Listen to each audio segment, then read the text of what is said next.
tiver como Esta botar para conferência será gravada agora. Desculpa. Falhou tudo, eu não escutei nada, desculpa.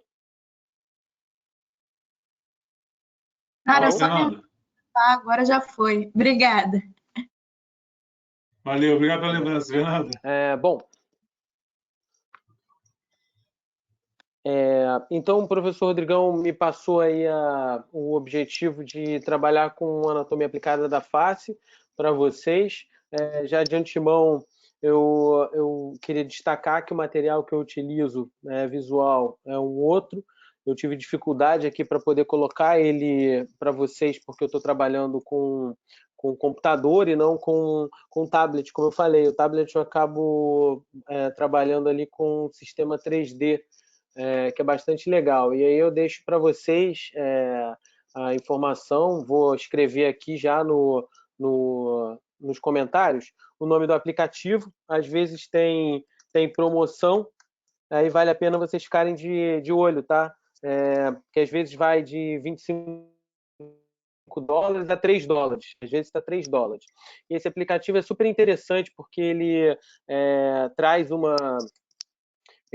um material que vocês conseguem navegar, traz algumas informações fisiológicas, né, mas o interessante realmente é o conteúdo anatômico. E vocês conseguem tirar dali algumas informações mínimas, textuais, mas muito conteúdo visual. Tá? Bom, então, vou iniciar aqui. A gente vai iniciar falando um pouquinho sobre a embriologia da face. Né? A face é uma parte da cabeça, né? Tem alguns limites para a gente dividir, eu vou dividir para vocês, mas é bastante importante a gente entender que a face ela deriva principalmente da primeira e da segunda bolsa faríngea, né? São os elementos principais, ok? E nas bolsas faríngeas embriológicas, nós temos uma predominância de alguns nervos cranianos, e aqui eu vou destacar o quinto par de nervo craniano, também chamado de nervo trigêmeo, porque ele se divide em 3 elementos, né? Oftálmico, maxilar e mandibular, ok? Então ele é chamado de trigêmeo. E pela numeração romana, ele é um V, então a gente chama a primeira derivação, o primeiro ramo, né, oftálmico, de V1, o segundo ramo de V2 e o terceiro ramo de V3, ok? Então, esses são uns elementos da primeira bolsa faríngea, são muito predominantes na condição sensorial da face. E a segunda bolsa faríngea, que nós temos aqui uma relação importante com o nervo facial, né? O sétimo par de nervo craniano, que vai fazer grande parte da inervação motora da segunda bolsa faríngea. Né? E aí a gente já consegue aqui observar, pela coloração, a relação de inervação dos músculos da face por essas bolsas. Né? Como eu falei, o quinto par de nervo craniano ele é o nervo mais sensorial, ele vai ser motor dos músculos da mastigação, que não vão ser nossos alvos hoje. Tá?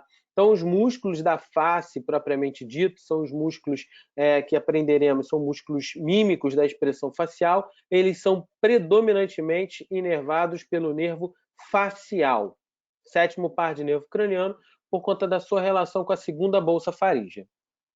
Reparem que nós temos relação também com outros nervos aqui, e cada um deles, então, tem derivações embriológicas de outras bolsas faríngeas. Então, isso é importante para vocês aprenderem um pouco as relações de inervação na face. Bom, como se dá as camadas, né, na face? É muito parecido com as relações de camada do couro cabeludo. Né? Nós temos, então, uma pele, um tecido subcutâneo, um tecido muscular. Esse tecido subcutâneo é extremamente fino, muito fino, né?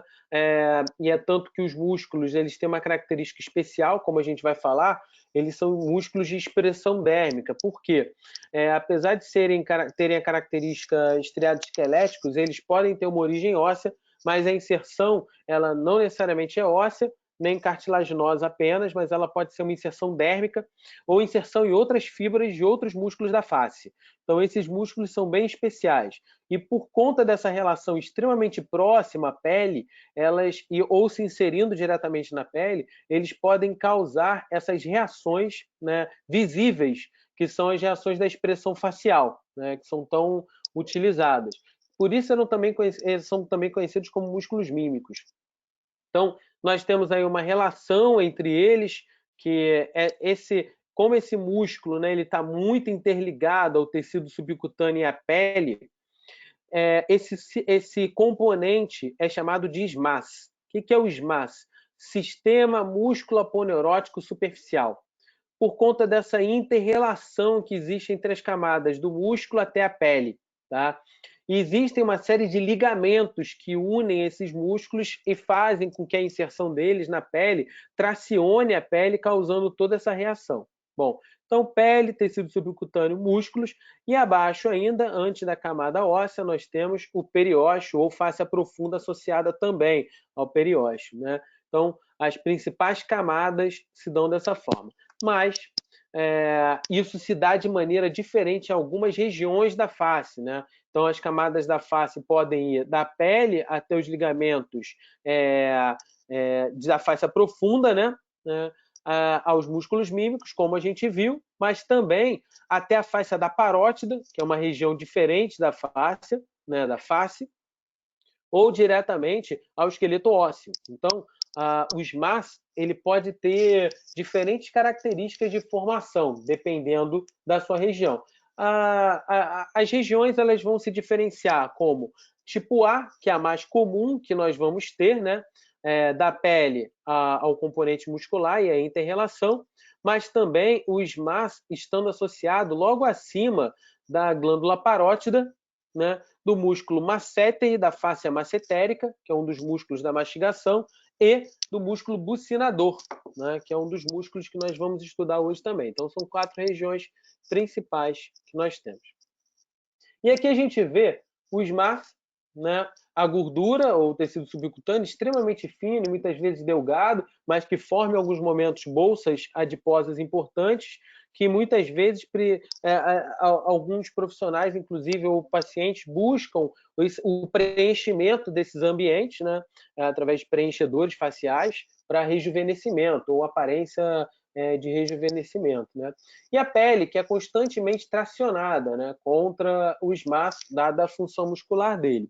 Existe um afrouxamento disso ao longo da vida, a partir do momento que você passa a perder um pouco a função fibroblástica de formação do colágeno, né? Então você passa a perder um pouco essa tensão sobre a pele e vão surgindo as rugas de expressão facial, que são decorrentes de ações musculares ao longo de um tempo e ficam impregnadas sobre a pele, né, causando essas expressões na face. Aqui, basicamente, são as principais linhas de expressão dos SMAS na face e os principais pontos de tracionamento dos SMAS, né? Seja gravitacional ou antigravitacional. Bom, mas vamos lá. Quais são os limites principais da face? Eu vou precisar que vocês acompanhem. Eu vou ver se eu tenho aqui um apontador. Consegui. Bom, aqui eu tenho todo o crânio. Né? O crânio ele é composto por diversas peças ósseas unidas, sejam ossos pares, ossos ímpares, como a mandíbula, né? Ossos conectados por articulações falsas, que são articulações imóveis, que estão conectadas por tecido fibroso, né? Na sua grande maioria. Então, são articulações que permitem apenas uma absorção de impacto ao longo dessas estruturas. E ao longo das estruturas, elas abrigam alguns elementos, né? Então, os ossos do crânio eles vão abrigar elementos distintos. Então, a gente vê aqui um limite que vai ser importante para a gente delimitar essencialmente o que é a face. Então, a face ela passa por uma área que está acima do supercílio, né? Logo acima do supercílio, né? Numa área de proeminência, logo acima de uma área conhecida como násium, uma área glabelar, tá? Ela acima do supercílio, nós iniciamos a face, né? E logo abaixo, a gente inicia a partir da área do mento, né? A margem da mandíbula, né? Então, daqui até aqui, eu tenho a face.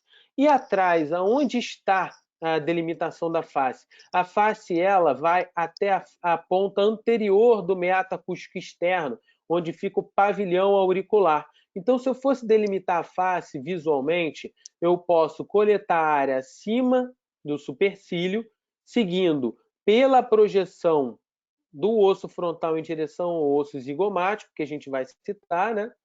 E seguindo acima do arco zigomático até a orelha. E daqui para baixo, nesse sentido. Por que nós delimitamos a face dessa forma? Porque esses são os ossos que nós encontramos na cabeça, no crânio, que são voltados para as vísceras delimitadas aos órgãos dos sentidos, principalmente, né? E que separa muito bem o crânio do que é o neurocrânio.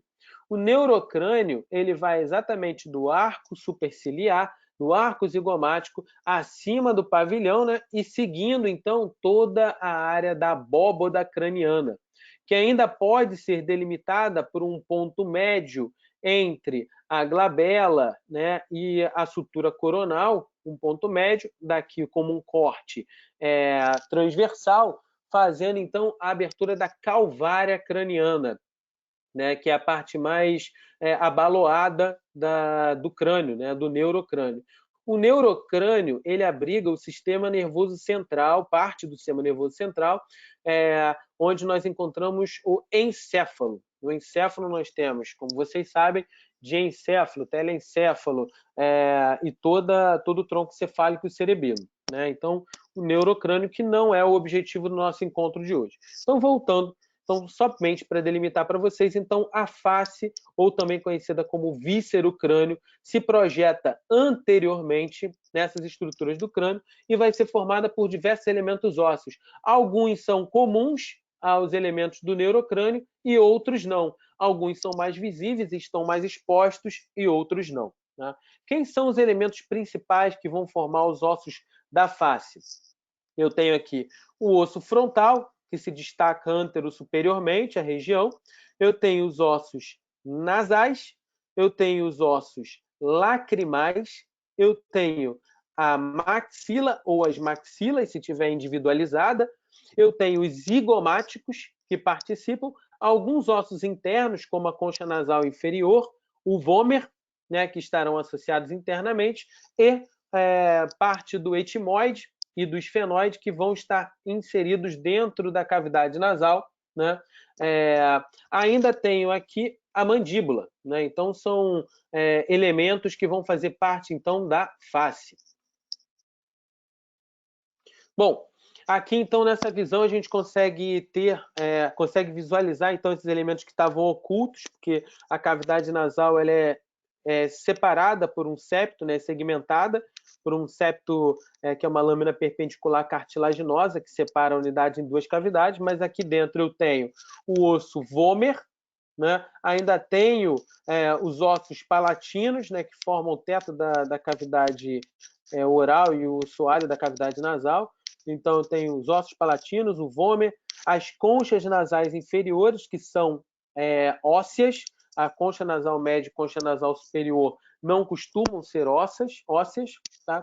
Ainda tenho aqui o osso etimoidal, que forma uma crista, né? E desce com as suas lâminas perpendiculares. Ao longo dela se destaca, então, essa cartilagem que se projeta formando o dorso do nariz, né?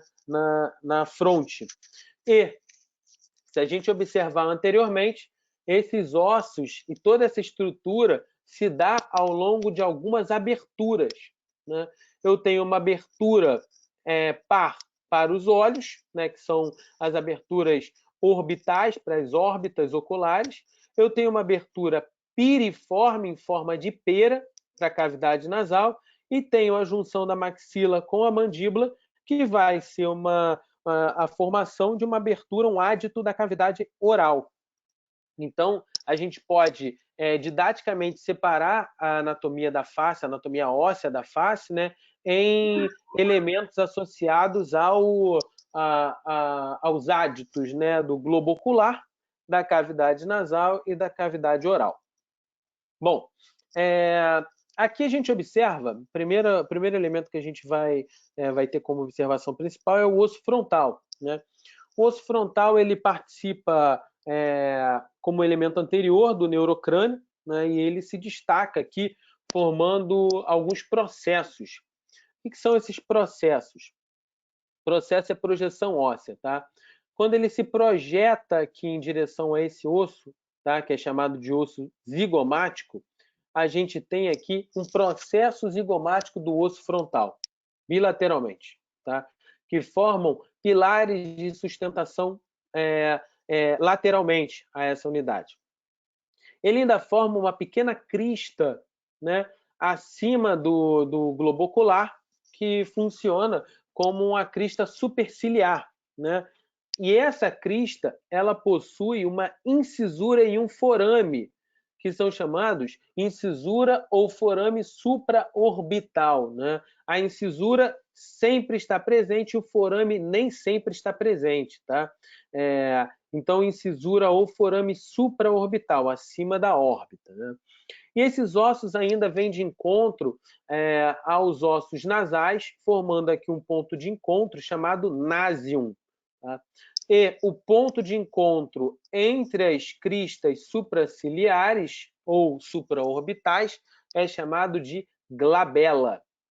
É um ponto importante de origem óssea, aqui, de fixação óssea. E se vocês observarem, esse osso forma grande parte do teto do globo ocular, né? Então, ele é um elemento bastante importante aqui no teto do globo ocular, na formação do teto do globo ocular. Então, esse é o osso frontal. Agora, o osso zigomático. O osso zigomático também é um osso bilateral. Ele possui algumas projeções. Primeiro, eu tenho um processo frontal do osso zigomático. Por que processo frontal? Projeção óssea que vai ao osso frontal, né? O osso frontal está aqui azulzinho e o osso zigomático está aqui laranjinha. Então, ele se projeta em direção ao osso frontal. O nome é processo frontal do osso zigomático, e quando o frontal se destaca em direção ao processo zigomático, chama-se processo zigomático do osso frontal. Então, eles se encontram formando essa sutura, né, essa articulação. Ele também se projeta ao osso maxilar, então forma o processo maxilar do osso zigomático. E uma última projeção que vai para trás, né, eu tenho aqui uma imagem melhor, ó, ele vai para trás, chama-se processo temporal do osso zigomático, né? Ele está se destacando, então, em relação a esse osso aqui, que é o osso temporal. Então, processo frontal, processo maxilar e processo temporal. E ele ainda possui alguns forames, como esse pequeno forame zigomático facial, e a gente vai encontrar alguns outros que eu consigo falar melhor na área de inervação. Então, um pequeno foraminho aqui, chamado forame zigomático facial, né? Ele forma grande parte da parede lateral do globo ocular, né? Bilateralmente, ele está associado, então, à formação do globo ocular, né? Bom, na base do globo ocular, vocês observarem aqui, nós temos um osso verde, que é o osso maxilar, ou a maxila, né? Ela forma tanto uma projeção em direção ao zigomático, chamado processo zigomático da maxila, também forma um processo em direção ao osso frontal, olha, processo frontal da maxila, né? E ele forma uma série de projeções inferiores que recebem os dentes. São chamados de processos alveolares, tá? A gente ainda tem aqui um acidente anatômico importante que se dá na junção dos dois, logo no ponto mediano aqui na cavidade nasal, chamado espinha nasal anterior, né? Essa espinha nasal vai ser importante também para a inserção tanto da lâmina cartilaginosa do septo nasal, como para elementos musculares, tá? Dentro desse caminho, ainda consigo observar aqui um pequeno forame, chamado forame infraorbital, que também dá passagem a vasos e nervos, né, nessa estrutura. Então, ele forma um assoalho do globo ocular, né? E a gente ainda observa medialmente no globo ocular, né, dois ossos, né? Aqui eu tenho, desculpa, um osso aqui, que é o osso lacrimal, né? E superiormente, anteriormente a essa região, os ossos nasais. Então, os ossos lacrimais localizados medialmente, bem finos, né? São difíceis da gente observar, inclusive nas peças ósseas, porque geralmente eles já estão destruídos, tá? Então, com isso, eu fecho medialmente o globo ocular e eu consigo visualizar. Quem fica faltando aqui, né, é o meu elemento posterior, que principalmente é formado pelo osso esfenoidal, que é esse cara em amarelo aqui, ó. Ele é um osso que está dentro do neurocrânio, ele faz parte do neurocrânio. Ele é uma importante passagem da fossa craniana média em direção ao globo ocular. E se vocês observarem, ele tem 3 aberturas principais. Ele tem a fissura orbital superior, a fissura orbital inferior e o canal óptico. Então, ele forma 2 veias e um orifício, né? Os 2 veias são a fissura orbital superior, fissura orbital inferior e o canal óptico. Canal óptico onde passa o nervo óptico, e a fissura orbital superior, vocês vão ver que vai estar passando aqui o nervo supratroclear, o nervo oftálmico, desculpa, junto com alguns vasos. Então, uma visão mais íntima, né? Aí a gente ainda tem uma contribuição posteromedialmente do osso etimoidal, junto com sua lâmina perpendicular, né? E aqui em especial essa visão da formação da fissura orbital inferior, fissura orbital superior e o canal, né? O canal ou forame óptico, né? Bom, então aqui vão ser elementos importantes, vão dar elementos importantes, né? De passagem para vasos e nervos da região do neurocrânio. E aí eu destaco aqui um ponto importante, que já falando de algumas fraturas da face, né, que podem ser comuns, que a gente pode observar. Uma fratura importante e fácil de ser observada são as fraturas zigomáticas, né? São fraturas de trauma intenso sobre a maçã do rosto, que é essencialmente o osso zigomático, né? Ele pode romper o osso zigomático em direção a alguns pontos, né?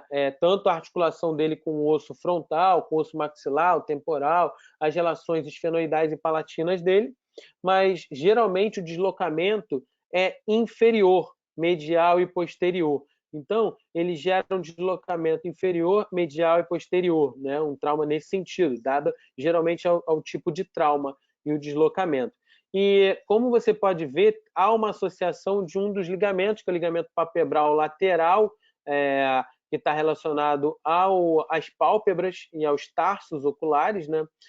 Que podem fazer esse desvio aqui, que é um desvio importante na face. Pode gerar diplopia, então, né? Que é esse olhar fixo distante para cima, né? Gerando esse desvio visual, né, no paciente, ou a ifema, né? Que é o sangue mesmo dentro da câmara do bulbo ocular. Então, vale a pena aí uma atenção clínica importante, imediata já nesse paciente, fazendo a observação de movimentos oculares para ver se tem algum trauma nervoso interno compressivo, né?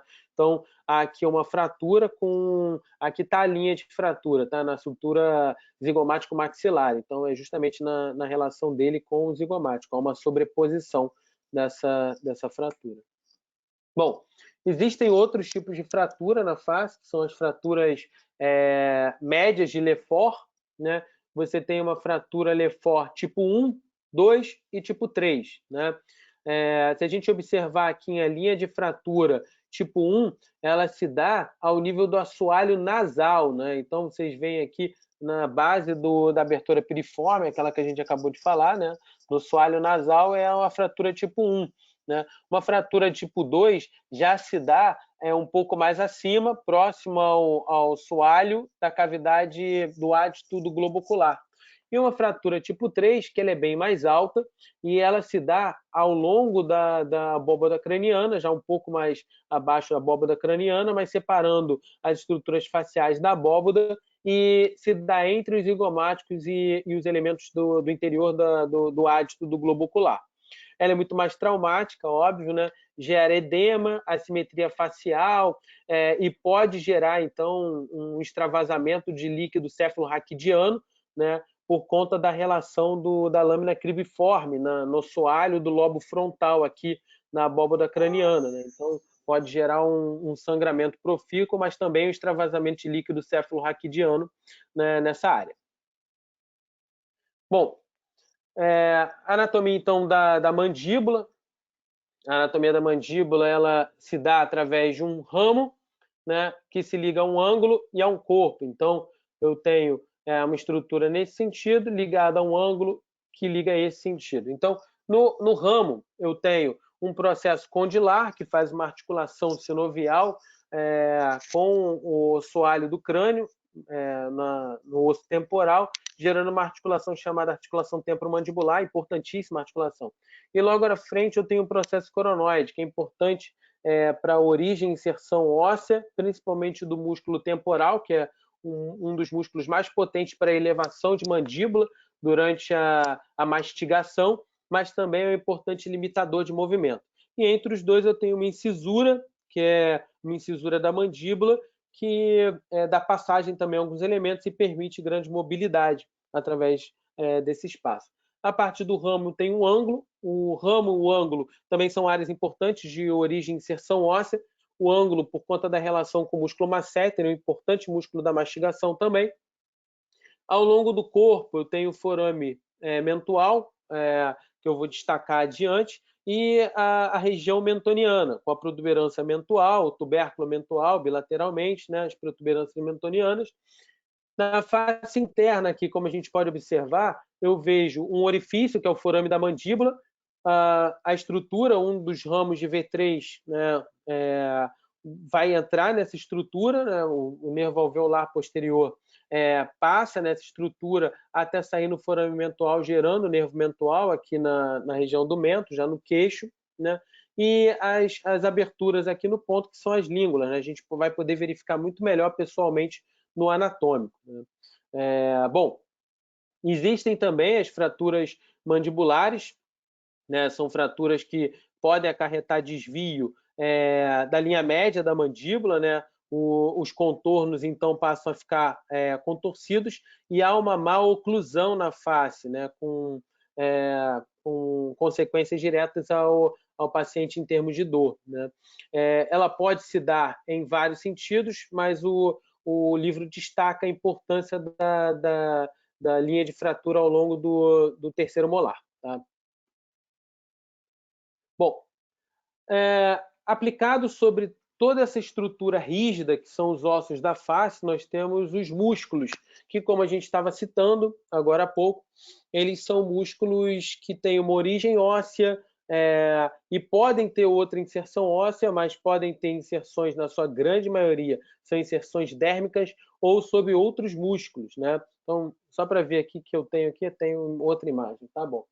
E a gente separa esses grupos de acordo com as suas regiões. Nós temos o grupo ocular, que está relacionado à órbita ocular, nós temos um grupo nasal e temos um grupo bucal, ou seja, em relação aos três hábitos da face, né? A gente começa aqui com o grupo ocular, né? Onde nós vamos encontrar um grande músculo circular, que é chamado orbicular do olho. O músculo orbicular do olho, ele forma como se fosse um esfíncter ao redor do olho, ele fecha o olho, tem uma origem medial, né? E ele é formado por duas estruturas. Uma mais íntima em relação às pálpebras e uma mais externa em relação a essas, né? A mais íntima é chamada de parte palpebral. Ela é muito mais delgada, muito mais fina, e ela é responsável pelo nosso piscar de olho suavemente, né? Quase imperceptível ao longo do nosso dia, extremamente importante para a umidificação, né, da região. E nós temos uma área mais externa, que é chamada de parte orbital. Essa parte orbital é responsável por aquele fechamento mais vigoroso, mais forte na face, tá? Ainda existe uma parte mais íntima ainda, que é chamada de parte lacrimal, que é profunda a parte palpebral e se destaca inferiormente sob o saco lacrimal da glândula, que fica medialmente, né? Então, o saco aqui, temos uma fossa, inclusive no osso lacrimal, para receber esse elemento. Quais são as origens, então? Aqui vocês conseguem observar um ligamento palpebral medial, né? Então, esses músculos, os dois, eles saem do ligamento palpebral medial. A parte palpebral, ela inicia e termina nele, e a parte orbital além dela, também tem uma pequena origem no processo frontal do osso maxilar, que era aquela parte da maxila que estava indo em direção ao osso frontal, né? E também tem uma pequena origem em relação aos ossos destacados medialmente, né? Lacrimal, nasal, se destacando desse lado, né? Então, ele dá a volta de maneira circular e fecha vigorosamente o olho. Profundamente ao orbicular do olho, né, a gente tem um músculo chamado corrugador do supercílio. Ele também aprofunda esse grande músculo epicrânico aqui que cobre toda a região frontal, que é o ventre frontal do músculo epicrânio, né? Ele aprofunda esse músculo. Ele chama-se, então, corrugador do supercílio, porque ele deixa a área supraciliar, né, e vai em direção ao násium, ao encontro, então, das peças nasais, tríplice encontro das peças nasais com o frontal, né?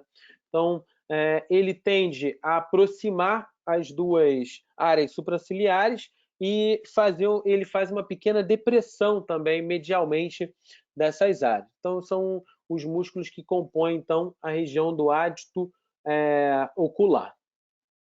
Temos agora os músculos que compõem a região nasal. O primeiro deles é o prócero. O prócero, ele deixa uma área próxima à glabela, né? Tem uma origem próxima à glabela, relacionada também à sequência de fibras do músculo frontal epicrânico, do ventre frontal epicrânico, tá? E segue em direção aos ossos nasais e à cartilagem do dorso do nariz, tá? Então, ele se destaca aqui, ele auxilia também essa depressão das áreas supraciliares, né? Gerando, então, as linhas horizontais também, auxilia também a formação das linhas horizontais aqui, assim como o frontal, durante o movimento de elevação dos arcos supraciliares, né? Bom, o próximo, então, é o músculo nasal. O músculo nasal, ele possui a parte transversa. A parte transversa, ela segue do processo da maxila, né, parte do corpo da maxila, e segue em direção ao músculo contralateral e a cartilagem, a parte mais superior da cartilagem do septo nasal, né, partindo aqui de cima do dorso do nariz. Eu ainda tenho um pequeno músculo que é o músculo alar, que se destaca do processo alveolar do incisivo lateral ou do canino, né, em direção às cartilagens nasais, lateralmente. Então, o músculo nasal é formado por essa parte transversal, que tende a achatar a região, e a parte alar, que tende a abrir as narinas, né, que são as aberturas aqui da cavidade nasal para a entrada de ar. Bom, o músculo nasal, parte transversal e parte alar, compõem um componente muscular único, tá? Ainda possuímos aqui um pequeno músculo chamado depressor do septo nasal, que o livro não está demonstrando. Ele parte, então, do processo alveolar dos incisivos mediais, dos processos maxilares aqui da maxila, né? E segue em direção à espinha nasal anterior, que é aquela espinha que estava abaixo da abertura piriforme, mas também em direção a esse septo, né, da cartilagem. Então, o depressor do septo nasal também é um elemento importante aqui. O próximo músculo, levantador do lábio superior e da asa do nariz, que é esse elemento aqui, ele é um elemento híbrido, porque ele participa tanto do grupo, ele auxilia a parte do grupo alar, principalmente, né, na cavidade nasal, mas ele está associado ao átrio da cavidade oral. Então, a partir daí, a gente começa a visualização dos músculos da cavidade oral, que circundam a cavidade oral. Então, é importante a gente observar aqui que existe um grande músculo circular também nessa cavidade, que é chamado de músculo orbicular da boca. O músculo orbicular da boca, ele tem diversos pontos de origem ao longo da sua inserção, e a grande maioria é dérmico, associado também aos lábios, tá? E ele possui muita associação com fibras que vêm de forma radiante, né? Formam raios ao redor dele e da cavidade oral. Ele é formado, então, por uma parte superior e uma parte inferior. E a sua área mais lateral, né, que inclusive internamente possuímos aqui uma diferenciação de tecido, nós temos o ângulo da cavidade oral, onde vai haver uma diferenciação de função. Então vamos começar pelo grupo superior, que está relacionado ao orbicular da boca superiormente. Então, como eu estava falando, eu tenho um levantador do lábio superior e da asa do nariz. Esse primeiro músculo aqui, ele tanto levanta essa área superiormente, né, mas assim como ele também auxilia a asa do nariz por conta da sua associação de fibras nessa área, né? E nós também possuímos somente o levantador do lábio superior, que tem uma origem logo abaixo do forame infraorbital ou da área ou da crista infraorbital, né, aqui na formação do assoalho da cavidade do ádito do globo ocular. O levantador do lábio superior tem uma origem próxima ao processo frontal do osso maxilar e desce de maneira oblíqua, cruzando lateralmente a cavidade nasal, né, a parte alar. E o músculo levantador do lábio superior, então, sai dessa crista infraorbital, né, e vai em direção às fibras superiores do músculo orbicular da boca. E aí nós temos uma sequência de músculos que são os músculos zigomáticos, que estão seguindo aqui primeiro, o zigomático zigomático menor, que sai da área anterior do osso zigomático e segue em direção ao ângulo superior, mas bem próxima do lábio superior, mas bem próximo ao ângulo. E o zigomático maior, que sai do corpo do osso zigomático, da sua margem anteroinferior, e segue de maneira mais comprida até a face anterosuperior do ângulo da boca, né? Eles tracionam superiormente parte do ângulo da boca, fazendo então o sorriso, complementando o sorriso, né? Nós temos aqui lateralmente essa cadeia uma série de outros músculos, né, que é o músculo bucinador, que é um músculo que está bem associado aqui à cavidade, e o risório, que é esse músculo aqui que traciona lateralmente a cavidade oral. Então, o músculo bucinador, ele ele tem uma origem que vem da ráfe pitérigo-mandibular, e ele tem uma associação de origem de fibras com o constrictor superior da faringe. É um músculo extremamente complexo, mas ele também tem origens ao longo dos processos alveolares até chegar à conexão das suas fibras com o orbicular da boca. Ele é um músculo que ele auxilia a expulsar o ar da cavidade oral, né? Então, vamos pegar um trompetista aí famoso, que quem trabalha com instrumento de sopro sabe, né? É um esforço muito grande expulsar esse ar na cavidade oral de maneira coordenada. Então, um trompetista, o Louis Armstrong, por exemplo, né, ele tinha bochechas bastante hipertrofiadas, mas você tem uma relação importante aí com instrumentos de sopro. E como ele é perfurado por um ducto, né, ele é perfurado pelo ducto da glândula parótida, às vezes você pega vou encher bexigas aqui para a festa da minha sobrinha, né? Pô, vai encher e, obviamente, o músculo vai contrair, pode gerar ali uma compressão temporária no ducto e vai gerar aquela dorzinha e você vai sentir aquela saliva passando, gerando aquela ardência naquela área, né? Então, o bucinador. Sobre ele, então, nós temos o músculo risório. É um músculo que traciona lateralmente a cavidade do ângulo da boca, né, gerando aqui um tracionamento lateral. E aí sim nós temos os músculos que estão relacionados à parte inferior da cavidade oral, do orbicular da boca. Eu tenho o músculo abaixador do ângulo da boca, né, que traciona inferiormente o ângulo, e eu tenho um abaixador do lábio inferior, né, traciona inferiormente. Ainda temos o mento, o músculo mentual, que projeta o mento anteriormente, né, auxilia então também a projeção do bico, né, do lábio, né, a projeção do bico do lábio. Ainda temos aqui um músculo que se destaca, mas se destaca para o pescoço, que é o músculo platisma, também tem uma característica bem parecida com o SMAS, por conta da sua relação facial, mas ele vai ser estudado essencialmente no pescoço. Todos os músculos que a gente acaba de citar vão ser inervados por um único grupo muscular.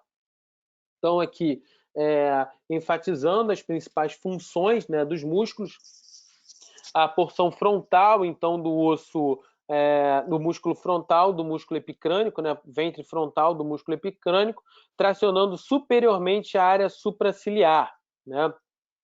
Eu tenho aqui a relação dos músculos orbiculares do olho, né, parte orbital e parte palpebral, tracionando, então, o olho. Eu ainda tenho o corrugador do supercílio, que traciona medialmente e inferiormente essa região. Tá? Então, com isso, eu fecho os músculos que agem sobre o ádito do olho. Ainda tenho aqui o prócero, né, que está agindo aqui sobre a cavidade nasal, e ainda tenho aqui os músculos nasais, parte transversal, né, e a parte alar. Além desse, eu tenho o depressor do septo nasal e um músculo que estava associado também com isso, que era o levantador do lábio superior e da asa do nariz, que é essa setinha aqui. Mas ele está associado essencialmente com o grupo da cavidade oral. Então, eu tenho o levantador do lábio superior e da asa do nariz, levantador do lábio superior, os zigomáticos, menor e maior, né? E ainda tenho aqui o risório, né, associado lateralmente, né, que vai sob o masseter, né, sobre essa região e o bucinador, e aqui eu tenho a região inferior, com os orbiculares, né? Aí eu tenho o depressor do ângulo da boca, depressor ou abaixador do lábio inferior, e aqui o músculo mentual. E ainda aqui eu tenho o platisma, tracionando então a pele na região do pescoço, né? Então, se a gente fosse de maneira breve apresentar esses músculos, essas seriam as principais funções. Existe ainda um músculo variante que ele tende a desaparecer também quando presente, chama-se músculo malar, tá? Ele está associado, como você tem áreas do SMAS, né? Ele estaria associado ao SMAS superior e ao SMAS médio da face, e ele, quando presente, o objetivo dele é elevar o SMAS médio, né? Ele está associado geralmente à elevação da área do SMAS do canino. Esse músculo é muito comum de você encontrar em animais, né? Principalmente os caninos, né? Que você encontra ele bem forte, o músculo malar. Tá? Ele, ao longo da vida, quando presente, ele tende a desaparecer também por conta da função quase irrelevante para a gente. Bom, como se dá a inervação desses elementos musculares, né? Bom, esses músculos, como eu citei, eles possuem uma inervação motora oriunda da segunda bolsa faríngea. Quem é o nervo predominante na segunda bolsa faríngea? É o nervo facial, também conhecido como sétimo par de nervo craniano, né? O nervo facial ele surge da junção da região do tronco cefálico, né, do bulbo e da ponte, e ele cruza diversas regiões importantes dentro do crânio e atravessa, através do meato acústico interno, uma área importante dentro do osso temporal, que é o canal acústico do facial, até deixar a base do crânio no forame estilomastoide. E a partir do forame estilomastoide, ele vai formar o nervo auricular posterior e vai formar uma série de ramos que vão se dividir dentro da glândula parótida, na região parótida da face, né? E aí ele se torna extremamente complexo. Neste ponto em que ele começa a se dividir nesta área, ele pode ser comprimido em diversos momentos, né? Ele pode ser comprimido também, ele pode ter, obviamente, uma compressão, uma condição compressiva dentro do crânio, ou ao longo do seu trajeto, ou principalmente nessa área que corresponde à grande incidência dessas compressões. Então, ele cruza o interior da glândula parótida, até o isolamento dele é extremamente complexo, mas ele vai formar aqui uma série de ramos, né? Então, nós temos ramos temporais, que estão associados a ele, função motora, né? Os ramos zigomáticos, né, que cruzam abaixo do arco zigomático. Eu tenho os ramos bucais, logo abaixo, e aí eu tenho o ramo marginal da mandíbula, cruzando, então, logo à margem da mandíbula, e o ramo cervical, que está indo para o platisma. Então, se a gente pega toda essa inervação, os ramos temporais, né, cruzando aqui, fazendo inervação de parte da musculatura, com a mesma característica dos mas aqui em relação ao pavilhão auricular, né? Tem os ramos temporais que cruzam para cá, mas o aurículo temporal também faz parte dessa inervação. Ele também inerva o ventre occipital do músculo epicrânico, né? Mas o nervo temporal ele também está associado à inervação do ventre frontal do músculo epicrânico e a grande parte dos músculos relacionados ao ádito do globo ocular, né? Eu tenho também inervação para esses músculos oriundas dos ramos zigomáticos, que inervam grande parte da inervação do lábio superior, parte inferior do ádito do globo ocular e região nasal. Possui uma relação muito importante também com esses ramos. Eu tenho o ramo bucal, que está cruzando também essa área, né? Deixa a face anterior do corpo da glândula parótida sobre o músculo masseter, que é o músculo que essencialmente da mastigação que a gente vai ver quando a gente estudar a articulação temporomandibular. Ele também cruza essa área em direção aos músculos do ângulo da boca ou da área inferior aqui do próprio depressor do ângulo da boca, né? Bucinador, risório, depressor do ângulo da boca.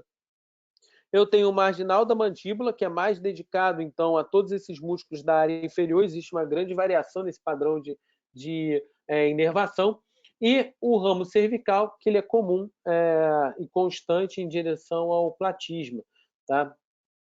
Aqui a gente observa um padrão de inervação que todo esse plexo, né, a glândula parótida, ela forma um grande plexo de inervação. Existe uma grande anastomose, principalmente dos ramos zigomáticos, com os ramos infraorbitais aqui para formar um plexo também, tá? Isso vocês vão conseguir encontrar com mais detalhes num momento mais abrangente, que a gente possa abordar esse tema. Como o próprio professor Rodrigo tem falado, essas aulas elas não substituem as aulas que nós teremos, a gente vai ter oportunidade de discutir de maneira mais intensa isso, né? E aqui a gente tem a formação de um trígono importante. Repare os vasos da face passando nesse sentido, face anterior do corpo da glândula parótida e o ducto da glândula parótida formam um trígono, né? É chamado de trígono de Rovelac, né? É essencialmente onde encontra o ramo bucal, e o que separa o ramo bucal dos ramos zigomáticos. Muitas vezes nessa área está associado um corpo adiposo, que é chamado corpo adiposo de Bichat, né? Que as pessoas fazem até a remoção cirúrgica por questões estéticas, muitas vezes, que é a bichectomia, né?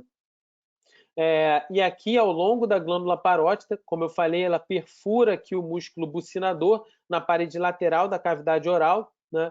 E essa glândula pode ter aqui associado uma série de glândulas acessórias, tá? Bom, paralisia do nervo facial, também conhecida como paralisia de Bell, pelo epônimo paralisia de Bell, do nervo facial 7, né?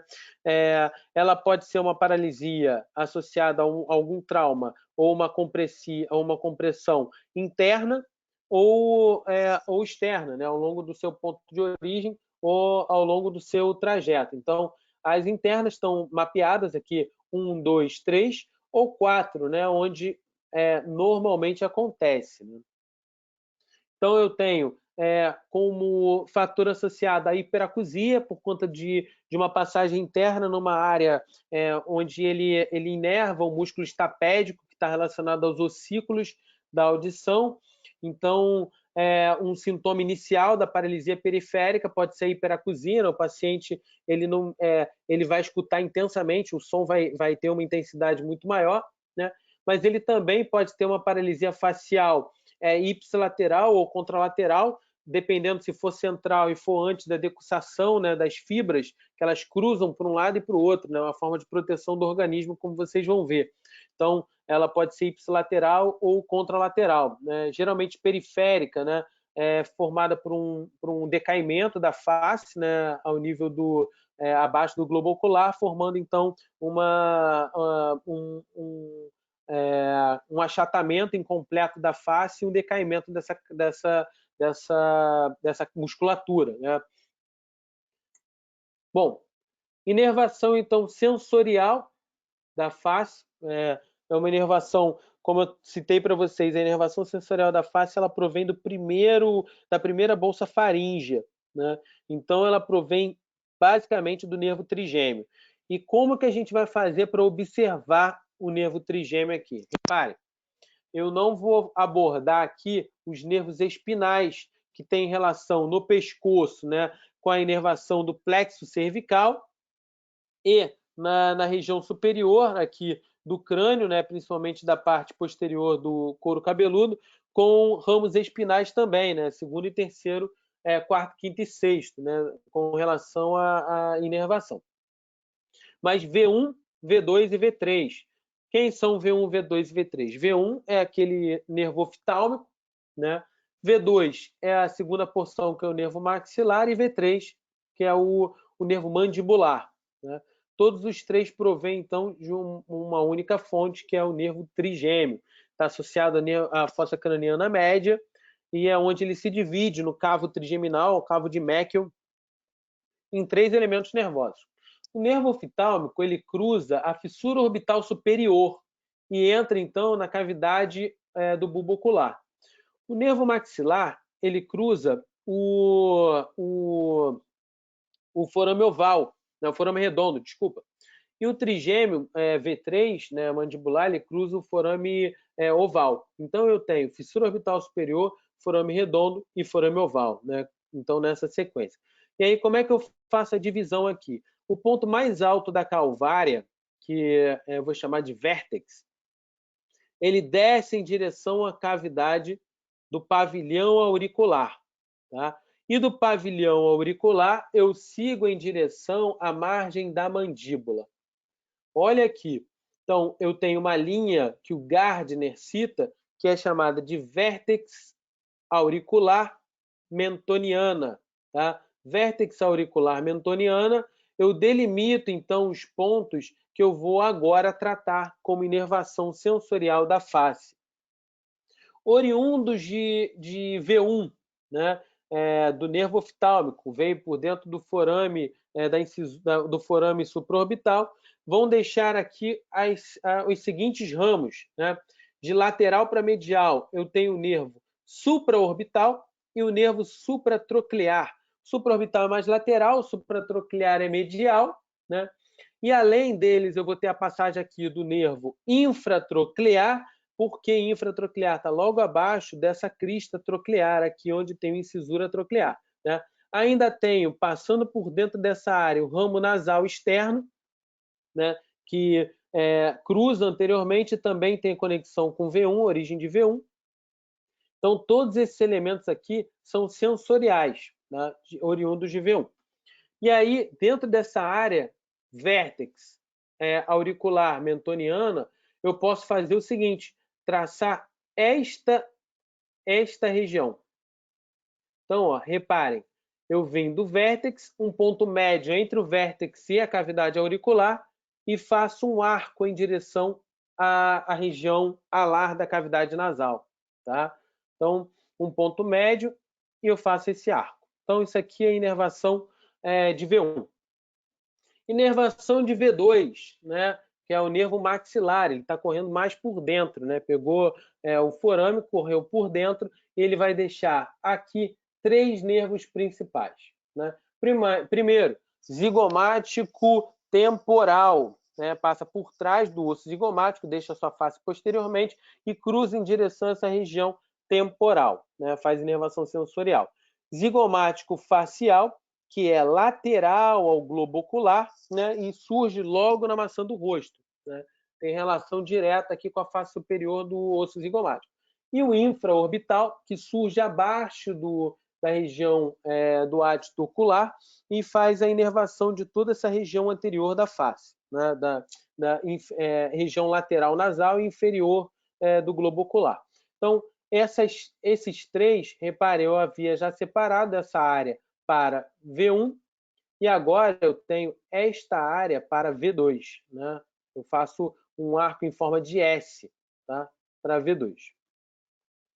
E para V3, eu tenho uma série de nervos.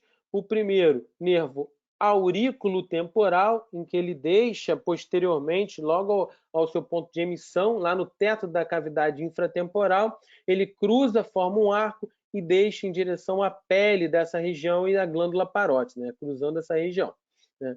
Bom, eu tenho ainda o ramo bucal, não é o ramo bucal do nervo facial, é outro ramo, ele vem por dentro da fossa infratemporal e cruza lateralmente e superficialmente o músculo bucinador, né? Deixando então a cavidade infratemporal em direção à face lateral, margem lateral da face. E ainda tenho aquele ramo mentual, que vinha por dentro do forame da mandíbula e deixava aqui sair a partir do forame mentual, responsável pela sensibilidade do queixo, né? Então, se a gente pegar aqui a neuralgia do trigêmeo, né, a gente observa os 3 pontos de V1, V2 e V3, são pontos gatilhos comuns, né? O que é a neuralgia de trigêmeo, né?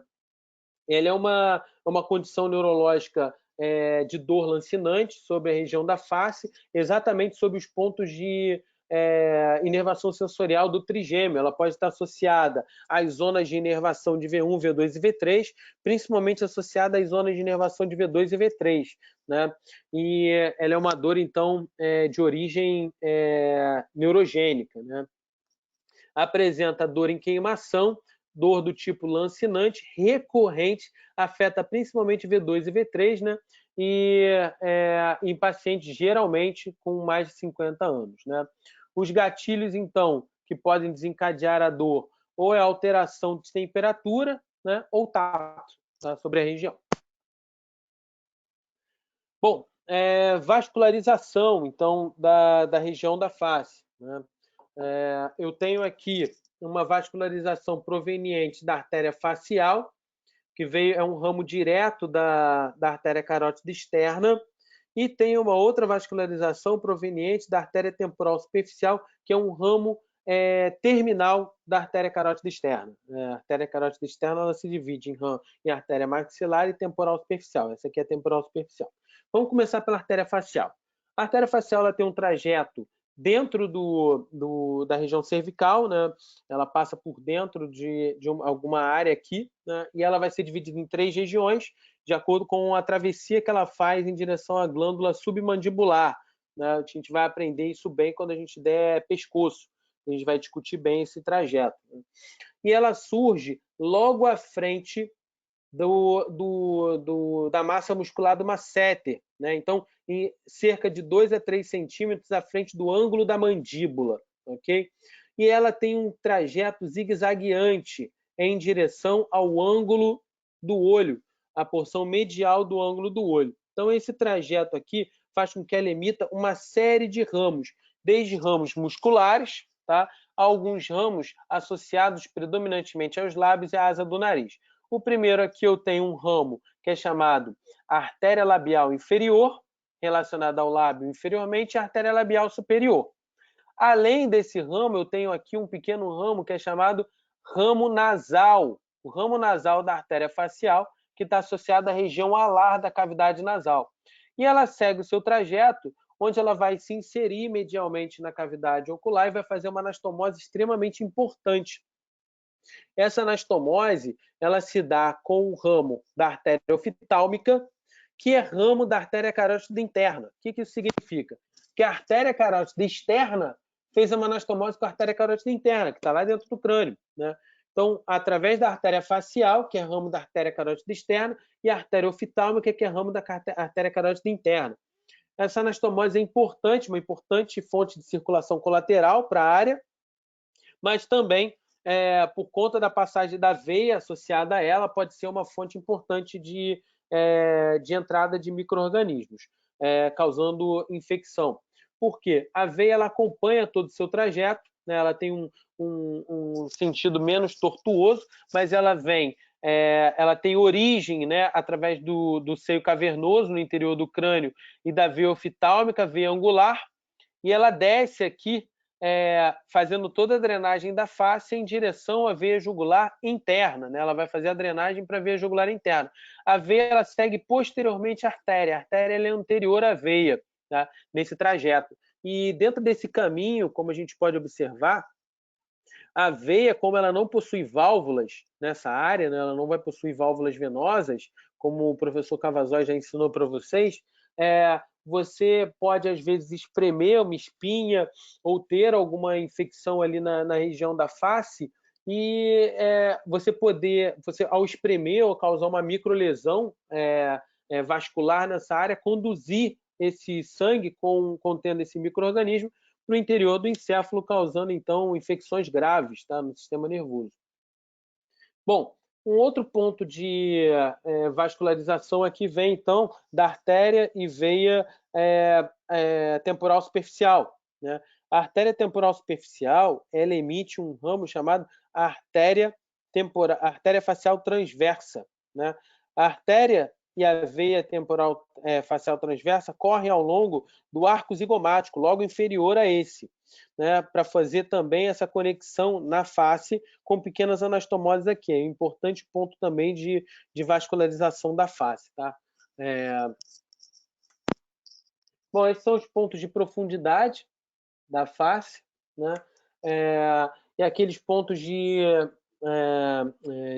grande concentração de tecido adiposo, né, na face. Eu tenho um ponto supraciliar, um ponto subnasial, né, tenho um ponto infraorbital, eu tenho um ponto que é um ponto importante que se dá através da face lateral da asa do nariz, superior ao lábio e inferior à órbita, né? Eu tenho o ponto da bochecha logo acima do bucinador, que até torna difícil a dissecção nessa área. São os principais pontos da face. E aqui eu faço as expressões faciais associadas, né? Relacionadas à depressão do medial, né? Aqui do arco supraciliar, né?